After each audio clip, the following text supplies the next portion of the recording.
Facebook live पर श्रीमद् भागवत महापुराण की कथा का श्रवण सुनने वाले समस्त कृष्ण प्रेमियों को हमारी ओर से जय श्री कृष्ण, राधे राधे।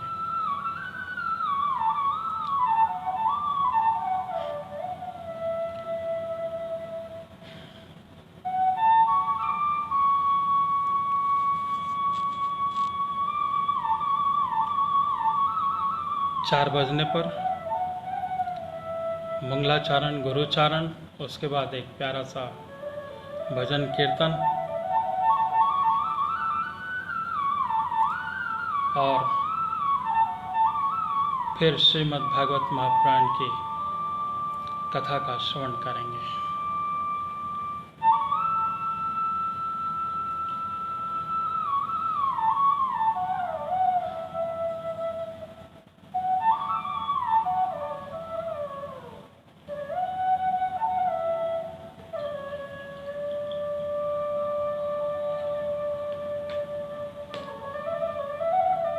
श्री राधे श्री राधे श्री राधे श्री राधे श्री राधे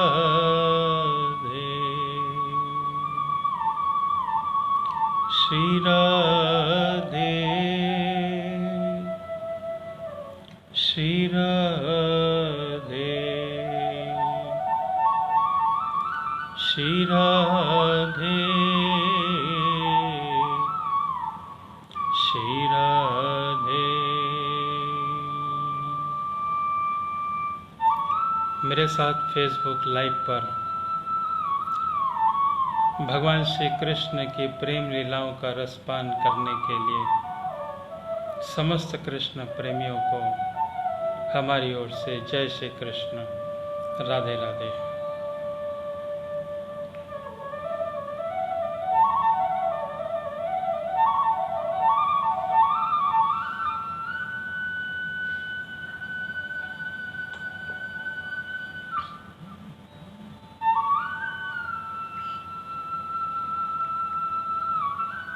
चार बजने पर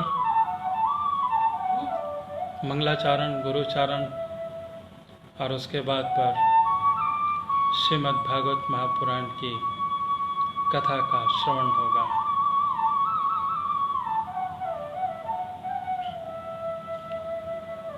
श्री राधे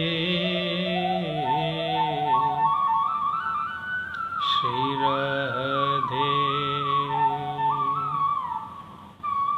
श्री राधे श्री राधे राधे श्री राधे श्री राधे श्री राधे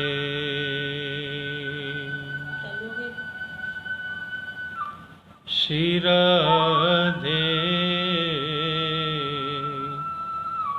श्री राधे श्री राधे राधे।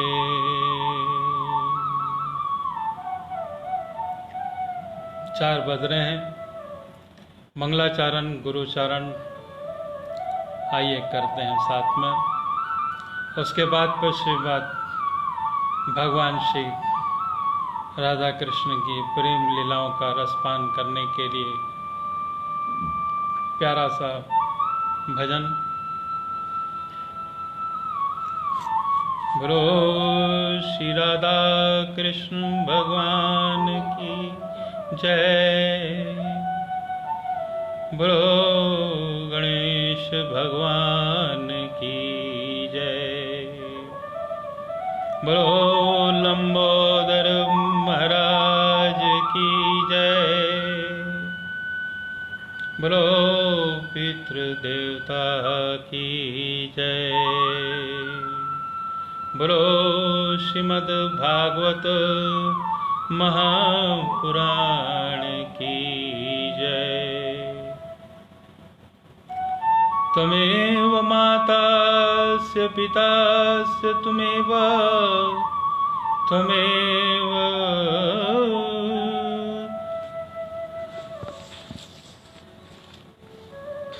आज थोड़ा सा तबीयत में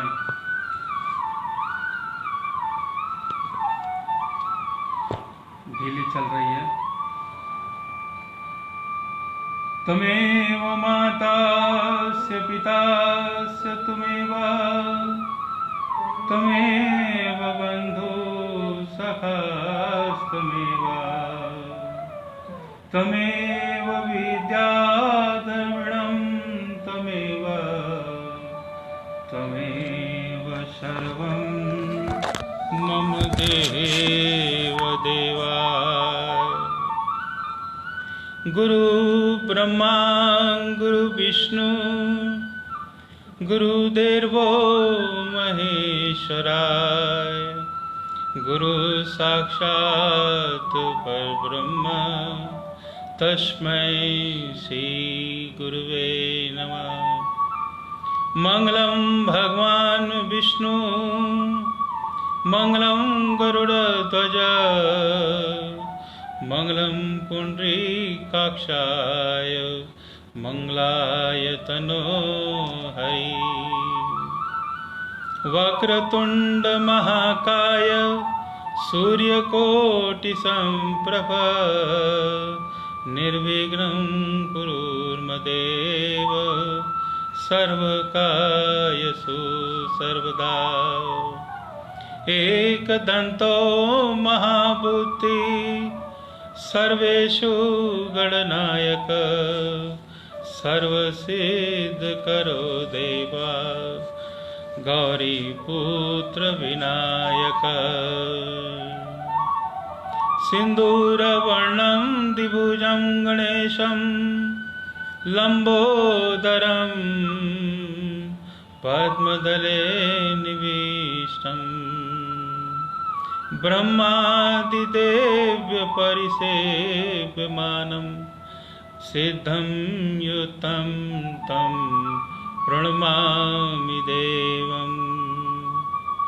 कपूरकारं करुणावतारं संसारसारं भुजगगेन्द्रहारं सदा वसन्तं हृदयारविन्दे भवं भवानी सहितं नमामि भवं भवानी सहितं नमामि। ॐ शान्ताकारं भुजगशयनं पद्मनाभं सुरेशं विश्वाधारं गगनसदृशं मेघवर्णं सुभाग्यं लक्ष्मीकान्तं कमलनयनं योगनविरधानगम्यं वन्दे विष्णुं भवहरं सर्वलोकैकनाथं।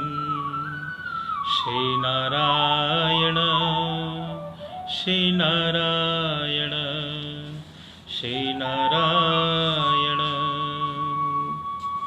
बोलो श्री राधा कृष्ण भगवान की जय। बोलो श्री बांके बिहारी लाल की जय। बोलो जय जय श्री राधे राधे।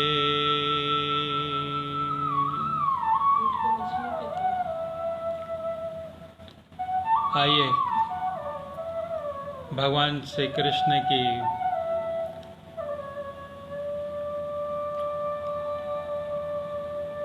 प्रेममयी लीला का रसपान कर रहे हैं। भगवान अभी 6 वर्ष के हो रहे हैं और ब्रज पे वृंदावन में भगवान अपनी लीलाओं का रचना कर रहे हैं। बहुत ही प्यारा सुंदर वन है। वहाँ पर माँ यशोदा नंद बाबा के पास में भगवान श्री रहते हुए गैयों को चराते हैं और बाल गोपाल के साथ पर अपनी रास रचाते हैं। आइए उनके संबंध में एक प्यारा सा भजन हो जाए। नंद बाबा के लाल, नंद बाबा के लाल, यशोदा के लाल, सांवले चित सलोने से ये प्यारे दुलार, सांवले चित सलोने से ये प्यारे दुलार, भागे मुझको गोविंद हरि गोपाल, गोविंद हरि गोपाल, गोविंद हरि गोपाल, गोविंद हरि गोपाल, गोविंद हरि गोपाल। गोपियों के लाल, गोपियों के लाल, रास रचाने आए गोपाल। गोपियों के लाल, गोपियों के लाल, रास रचाने आए गोपाल। हाथ में बांसुरी बजाए, हाथ में बांसुरी बजाए ये कन्हैया लाल, भागे मुझको गोविंद हरि गोपाल, गोविंद हरि गोपाल, गोविंद हरि गोपाल, गोविंद हरि गोपाल, गोविंद हरि गोपाल। नंद बाबा के लाल, यशोदा माँ के लाल, सांवले चित सलोने से ये प्यारे दुलाल, भागे मुझको गोविंद हरि गोपाल, गोविंद हरि गोपाल, गोविंद हरि गोपाल। कउठी राधा, कउठी राधा, आ गए मेरे गोपाल। कउठी राधा, आ गए मेरे गोपाल, भागे मुझको गोविंद हरि गोपाल। कउठी राधा, आ गए मेरे प्यारे गोपाल, भागे मुझको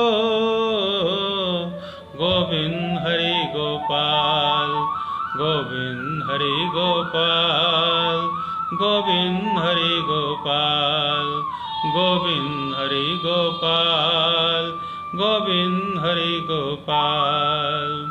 नंद बाबा के लाल, यशोदा माँ के लाल, सांवले चित सलोने से ये प्यारे दुलाल, भागे मुझको गोविंद हरि गोपाल, गोविंद हरि गोपाल, गोविंद हरि गोपाल। बोलो वृंदावन बिहारी लाल की जय, बोलो शिवा के बिहारी लाल की जय, बोलो जय जय श्री राधे, श्री राधे, श्री राधे।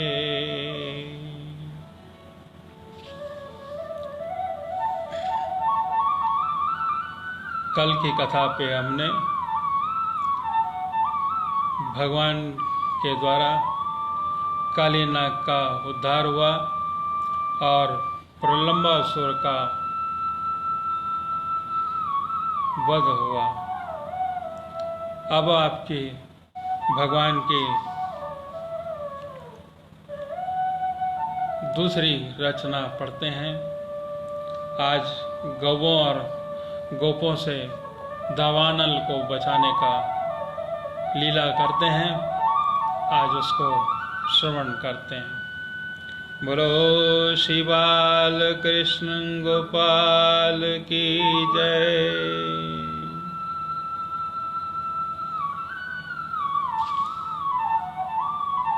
श्री सुखदेव जी कहते हैं, परीक्षित उस समय सब जब ग्वाल बाल खेल कूद में लग गए, तब उनकी गौवें बेरोक टोक चरती हुई बहुत दूर निकल गई और हरी हरी घास के लोभ से एक गहन वन में घुस गईं। उनकी बकरियां, गाय, भैंसें एक वन से दूसरे वन में होती हुई आगे बढ़ गई और गर्मी के ताप से व्याकुल हो गईं।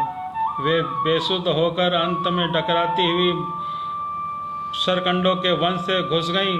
जब श्री कृष्ण, बलराम आदि ग्वाल बालों ने देखा कि हमारे पशुओं का तो कोई पता ठिकाना नहीं है, तब अपने खेल कूद पर बड़ा पछतावा हुआ और बहुत खोजबीन करने पर भी उनके गौओं का पता न चल सका।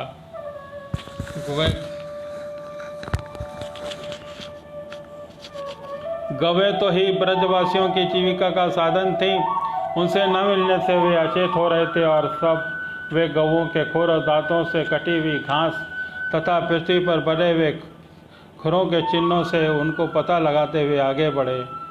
अंत में उन्होंने देखा कि उनकी गौवें मुंजा और टवी के रास्ते भूल कर डकार रही हैं और उन्हें पाकर वे लौटने की चेष्टा करने लगे। उस समय वे एकदम थक गए थे, उनके प्यास बड़े जोर से लगी हुई थी, इससे वे व्याकुल हो रहे थे। उनकी यह दशा देखकर भगवान श्री कृष्ण अपनी मेघ के समान गंभीर वाणी से नाम लेकर गौओं को पुकारने लगे। गौएं अपने नाम की ध्वनि सुनकर बहुत हर्षी हुई और उत्तर में हुंकारने और रंभाने लगीं। परीक्षित, इस प्रकार भगवान उन गायों को पुकार ही रहे थे कि उस वन में सब और अकस्मात दगवानी लग गई और जो वनवासी जीवों का काल होती है, उसके बड़े जोर से आंधी भी चलकर उस अग्नि के बढ़ने से सहायता देने लगी। इससे सब और फैली हुई प्रचंड अग्नि अपनी भयंकर लपटों से समस्त चराचर जगतों को भस्ममात करने लगी। जब ग्वालों और गौओं ने देखा कि दावानल चारों ओर से हमारी ओर बढ़ते जा रहा है, तब वे अत्यंत भयभीत हो गई और मृत्यु के भय से डरे हुए उस जीव प्रकार भगवान की शरण में आते हैं, वैसे श्री कृष्ण और बलराम जी के शरणापन्न होकर उन्हें पुकारते हुए बोले, महावीर श्री कृष्ण, हे प्यारे श्री कृष्ण, परम बलराम, हम तुम्हारे शरणागत हैं। तुमको इस समय दावानल से जलना चाहते हैं, तुम दोनों इसे बचाओ। श्री कृष्ण, तुम ही भाई बंधु और सब कुछ हो, उन्हें किसी प्रकार का कष्ट नहीं होना चाहिए। इस धर्मों के ज्ञाता श्याम सुंदर हमारे एकमात्र रक्षक और स्वामी हो, हमें केवल तुम्हारा ही भरोसा है। सूर्य शुक्रदेव जी कहते हैं कि अपने सखा ग्वाल बालों के दीनता से भरे वचन सुनकर भगवान श्री कृष्ण ने कहा कि डरो मत, तुम अपनी आँखें बंद कर लो। और भगवान की आज्ञा पाकर सुनकर ग्वाल बालों ने कहा कि बहुत अच्छा। अपनी आंखें भूंद ली और योगेश्वर भगवान श्री कृष्ण ने उस भयंकर आग को अपने मुंह से पी लिया और इस प्रकार उसे वो घोर अंधकार संकट से छुड़ा दिया। इसके बाद जब ग्वाल बालों ने अपनी आँखें खोलकर देखा तो अपने को भांडीर वट के पास पाया। उस प्रकार अपने आप को गौओं का दानावाल से बचा देखकर ग्वाल बाल बहुत ही विस्मित हुए और श्री कृष्ण इस योग सिद्धि और योग माया के प्रभाव और दवा नल से अपनी रक्षा को देखकर यही समझा कि श्री कृष्ण कोई देवता है। परीक्षित सायंकाल होने पर श्री बलराम जी के साथ भगवान श्री कृष्ण ने गौवें लौटाई और वंशी बजाते हुए उनके पीछे पीछे ब्रज की यात्रा करी। उस समय ग्वाल बाल उसकी स्तुति गा रहे हैं। इधर ब्रज में गोपियों को श्री कृष्ण के एक एक क्षण 100 युग के समान हो रहा है। जब भगवान श्री कृष्ण लौटे तो उनका दर्शन करके वे परमानंद में मग्न हो गई। बोलो श्री बाल कृष्ण गोपाल की जय।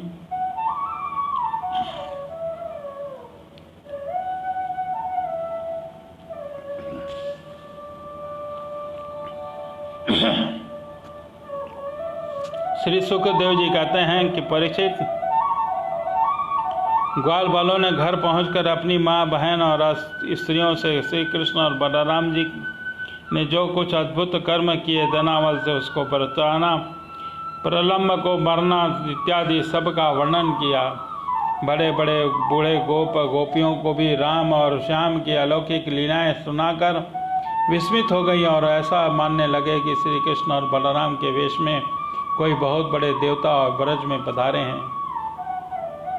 इसके बाद वर्षा ऋतु का शुभागमन हुआ और इस ऋतु में सभी प्रकार के प्राणियों की बढ़ती जाती है।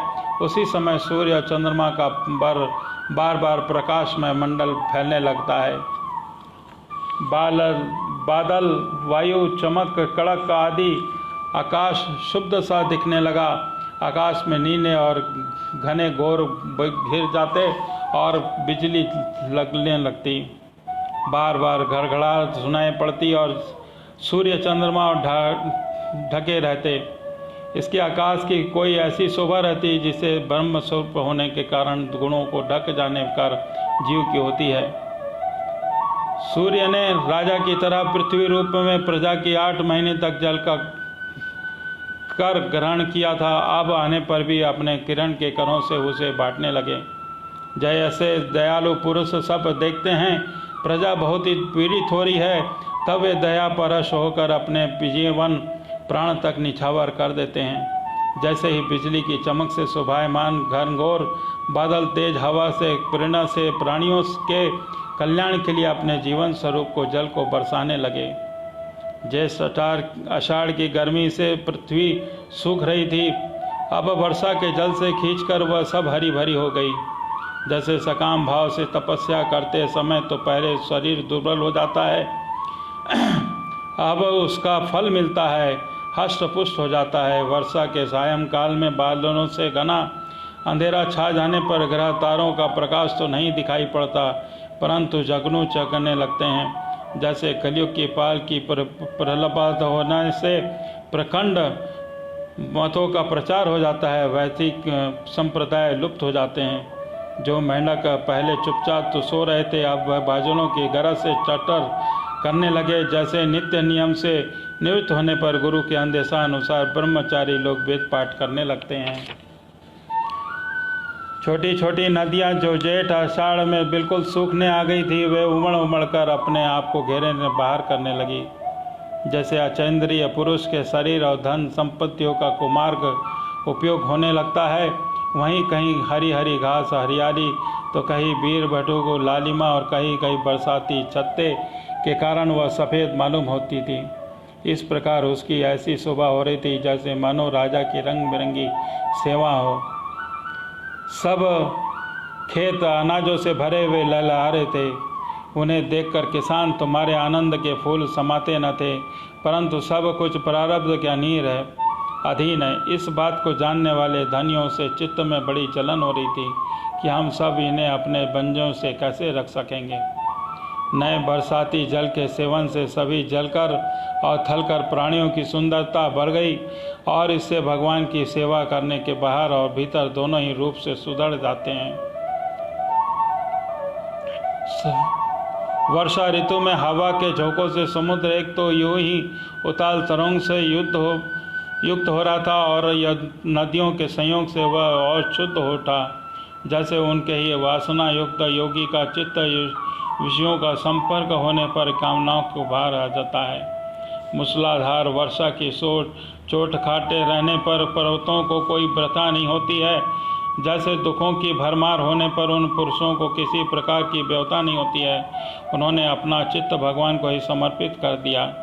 जो मार्ग साफ नहीं दिखाई दिए जाते हैं वे घास ढक दिए गए और जिनको पहचानना कठिन हो गया, जैसे सब द्विजाति वेदों का अभ्यास नहीं करते तब काल क्रम से उन्होंने भूल जाते हैं। यद्यपि बादल बड़े लोकोपकारी हैं, फिर भी बिजलियां उनमें स्थिर नहीं रहती हैं।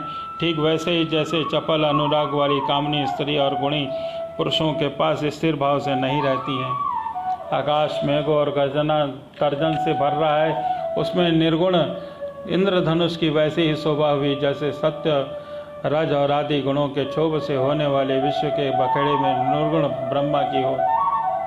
यद्यपि चंद्रमा की उज्जवल चांदनी और बादलों का पर्दा चलता था, फिर भी उन बादलों के ही चंद्रमा को ढककर शोभाहीन हो रही थी। ठीक वैसे ही जैसे पुरुष के आभास से आभासित होने वाला अहंकार उसे ढककर प्रकाशित नहीं होने देता। बादलों के सुबह से मोरों का रोम रोम खिल रहा था, वे अपनी हुक के नृत्य के द्वारा आनंद उत्सव मना रहे थे। ठीक वैसे ही जैसे गृहस्थी के जंजाल में फंसे हुए लोग होते हैं, जो अधिकतर तीनों तापों से जलते हुए घबराते हैं और भगवान के भक्तों के शुभारंभ में आनंद मग्न हो जाते हैं। जो वृक्ष जेठ आषाढ़ में सूख जाते हैं, वे अपने जड़ों से जल पीकर पत्ते फूल डालियों से खूब सज धल गए। जैसे सकाम भाव से तपस्या करने पर पहले दुर्बल हो जाते हैं, परंतु कामना पूरी होने पर मोटे तगड़े हो जाते हैं। परिचित पर तालाबों के तट और कांटे कीचड़ और जल के प्रभाव के कारण प्राय अशांत तो रहते हैं, परंतु सारा से क्षण के लिए भी उन्हें नहीं छोड़ते। जैसे अशुद्ध हृदय वाले विषयी पुरुष काम धंधों की झंझटों से कभी छुटकारा नहीं पाते, फिर भी घरों में पड़े रहते हैं। वर्षा ऋतु में इंद्र की ओर प्रेरणा से मूसलाधार वर्षा होती है। इससे नदियों के बांध और खेड़ों में बेड़े टूट फूट जाते हैं। जैसे कलयुग में पाखंडियों की तरह तरह के मिथ्या मत वालों के वैदिक मार्ग और मर्यादा ढीली पड़ जाती है। वायु के प्रेरणा के घने बादल प्राणियों के लिए अमृतमयी जल के वर्षा करने लगते हैं। जैसे ब्राह्मणों की प्रेरणा से धनी लोग समय समय पर दान के द्वारा प्रजा की अभिलाषाएं पूर्ण करते हैं। वर्षा ऋतु में वृंदावन इसी प्रकार शोभायमान और पके हुए खजूर और जामुनों से भर रहा था। उसी वन में विहार करने के लिए श्याम और बलराम ने ग्वाल बाल और गौओं के साथ प्रवेश किया। बोलो शिवाल गोपाल की जय।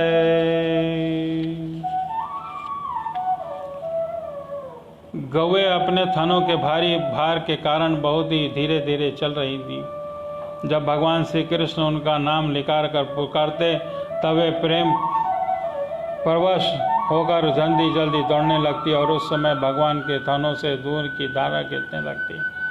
भगवान ने देखा कि वनवासी भीड़ और भीगलनियाँ आदि मग्न हैं। वृक्षों की पंक्तियाँ मधुधारा उल्लेड़ रही हैं, पर्वतों के झरझर करते हुए झरने भर रहे हैं। उनकी आवाज़ बड़ी सुरीली जान पड़ती है। साथ ही वर्षा होने पर छिपने के लिए बहुत सी गुफाएं भी हैं। वर्षा होने लगती हैं तब श्री कृष्ण कभी कभी वृक्ष की गोद में या ओखड़ में जा छिपते, कभी कभी किसी गुफा में जा बैठते, तो कभी कंद मूल फल खाकर ग्वाल बाल के साथ खेलने लगते, कभी जल पीकर किसी चट्टान पर बैठ जाते और कभी बलराम जी के ग्वाल बालों के साथ मिलकर घर लाया हुआ दही भात और गाल शाक आदि के साथ खाते रहते। वर्षा ऋतु में बैल बछड़े और थनों के साथ भारी भार से थकी हुई गौवें थोड़ी ही देर में भरपेट घास चर रही थी और हरी हरी घास पर बैठकर ही हाथ मूंद कर जुगाली करती रहती। वर्षा ऋतु का सुंदरता अपार थी, वह भी प्राणियों का सुख पहुंचा रही थी। इसमें संदेह नहीं कि वह ऋतु गाय बैल बछड़े और सब के सब भगवान की लीला के ही विलास थे। सब उन्हें देखकर भगवान के बहुत प्रसन्न होते और बार बार उनकी प्रशंसा करते लगे। इस प्रकार श्याम और बलराम बड़े आनंद से ब्रज में निवास कर रहे थे। उसी समय वर्षा बीतने पर शरद ऋतु आ गई। अब आकाश में बादल नहीं रहे थे। जब निर्मल हो गया, वायु धीरे धीमी गति चलने लगी। वर्षा ऋतु में कमलों की उत्पत्ति जलाशयों से जलने लगे, अपने सहज स्वच्छता प्राप्त कर ली। ठीक वैसे ही जैसे योग भ्रष्ट पुरुषों को चित्त फिर से योग का सेवन करने के लिए निर्मल हो जाता है। शरद ऋतु ने आकाश के बादल, वर्षा काल में बढ़े हुए जीव, पृथ्वी की कीचड़ और जल के मटमैले वन को नष्ट कर दिया। वैसे ही भगवान के भक्ति ब्रह्मचारी, गृहस्थ, वानप्रस्थ, सन्यासियों के सब प्रकार के कष्टों और अनुभवों का झटपट नाश कर देती है। बादल अपने सर्वस्व जल का दान करने के लिए उज्ज्वल कांति की सुशोभित होने लगी। वैसे ही ठीक जैसे लोक परलोक, स्त्री पुत्र, धन संपत्तियों को, चिंता कामनाओं का परित्याग कर देने को, संसार के बंधन से छूटे हुए परम शांत सन्यासी शोभायमान होते हैं। अब पर्वतों के कहीं कहीं झरने झरते हैं तो कहीं कहीं कल्याणकारी जल को भी नहीं बहाते। जैसे ज्ञानी पुरुष समय पर अपने अमृत का ज्ञान दान किसी अधिकारी को कर देते हैं, उसी किसी को नहीं करते। छोटे छोटे गड्ढों में भरे हुए जल के जलकर यह नहीं जानते कि इस गड्ढे को जल दिन भर सूखता जा रहा है। जैसे जो कुटुंब के भरण पोषण में झूले हुए मूढ़ यह नहीं जानते कि हमारी आयु क्षण भर हो रही है। थोड़े जल में रहने वाले प्राणियों को शरकालीन सूर्य की प्रखर किरणों से बड़ी पीड़ा होने लगी। जैसे इंद्र इंद्रियों को वश में रहने वाले कृपण दरिद्र कुरपंडी को तरह तरह के ताप सताते रहते हैं। पृथ्वी धीरे धीरे अपना कीचड़ छोड़ने लगी और घास पात धीरे धीरे अपनी कचाई छोड़ने लगे। वैसे ही ठीक विवेकी संपन्न साधक और धीरे धीरे सभी शरीर आदि आत्मांत पदार्थों से यह मैं हूँ, यह मेरा है, यह हरता है, मनता छोड़ देते हैं। शरद ऋतु में समुद्र का जल स्थिर और शांत हो गया। जैसे मन के संकल्प हो जाने पर आत्माराम पुरुष कर्म कांड का झमेला छोड़कर शांत हो जाता है। किसान खेतों को मेड़ करके अपना जल का बहाना रोकने लगे। जैसे योगी जन अपनी इंद्रियों को विषयों की ओर जाने से रोककर प्रत्याकार करके उनको छीण होते हुए उनकी कर्ची ज्ञान की रक्षा करते हैं। शरद ऋतु में दिन के समय बड़ी धूप होती है। लोगों को बहुत कष्ट होता है, परंतु चंद्रमा रात्रि के समय लोगों का सारा संताप वैसे ही धर लेते हैं। जैसे देहाभिमान से होने वाले दुख और ज्ञान भगवत विरह से होने वाले गोपियों को दुख को नष्ट कर देते हैं। जैसे वेदों और अर्थों को स्पष्ट रूप से जानने वाला सत्वगुणी चित्त अत्यंत शोभायमान होता है, वैसे ही शरद ऋतु में रात के समय ही मेघों से अत्यंत निर्मित और आकाश के तारों से ज्योति जगमाने लगा। परीक्षित, जैसे पृथ्वी तल में यदुवंशियों के बीच यदि भगवान के श्री कृष्ण की शोभा होती है, वैसे ही आकाश में तारों के बीच पूर्ण चंद्रमा सुशोभित होने लगा। फूलों से लगे हुए वृक्ष लताओं में होकर बड़ी बड़ी सुंदर वायु बहती और अधिक न ठंडी होती न अधिक गर्म। उस वायु में स्पर्श कर सब लोगों को जलन मिट जाती, परंतु गोपियों की जलन और भी बढ़ जाती, क्योंकि उनका चित्त उनके हाथ में नहीं था। श्री कृष्ण ने उनको चिरा लिया। शरद ऋतु में गौवे, हिरण्या, झाड़ियाँ, नारियाँ ऋतुमती और संतानोत्पत्ति कामना से युक्त हो गईं और सांड, हरिण, पक्षी और पुरुष उनका अनुसरण करने लगे। ठीक वैसे ही जैसे समर्थ पुरुष के द्वारा की गई क्रियाओं का अनुसरण करने फल करते हैं। परिस्थिति जैसे राजा, शुभागम के डाकू, चोर, शिवा, इस सब लोग निर्भय हो जाते हैं, वैसी सूर्योदय के कारण कुर्मती आ गई के अतिरिक्त और सभी प्रकार के कमल खिल गए। उस समय बड़े बड़े शहरों और गांवों के नवा प्रसन्न और इंद्र संबंधी उत्सव होने लगे और खेतों में अनाज पक गए और पृथ्वी श्री कृष्ण और बलराम जी की उपस्थिति से अत्यंत सुभूषित होने लगी। साधना करके सिद्ध पुरुष जैसे समय आने पर अपने देव आदि शरीर को प्राप्त होते हैं, वैसे ही वैश्य, सन्यासी, राजा, स्नातक जो वर्षा के कारण एक स्थान पर रुके हुए थे, वहां से चलकर अपने अपने अभिष्ट काम को लग गए। बोलो श्री वृंदावन बिहारी लाल की जय। आज थोड़ा सा तबीयत पे थोड़ा सा नासाज लग रहा है, इसलिए आज का कार्यक्रम को हम यहीं पे विराम करते हैं।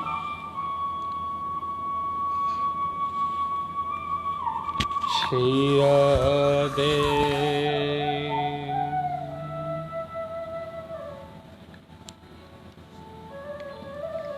श्री राधे।